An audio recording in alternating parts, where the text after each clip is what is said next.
Kada su razrešili situaciju od prethodne noći, Munjas se pobrinuo oko doručka.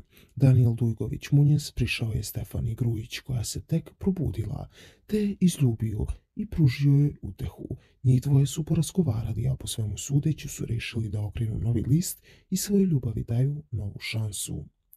Rekao si mi da sam, znaš već, navela je Stefani.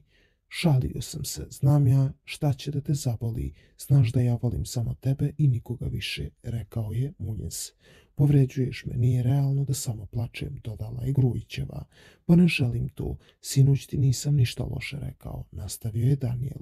Kada su razrešili situaciju od prethodne noći, Munjes se pobrinuo oko doručka.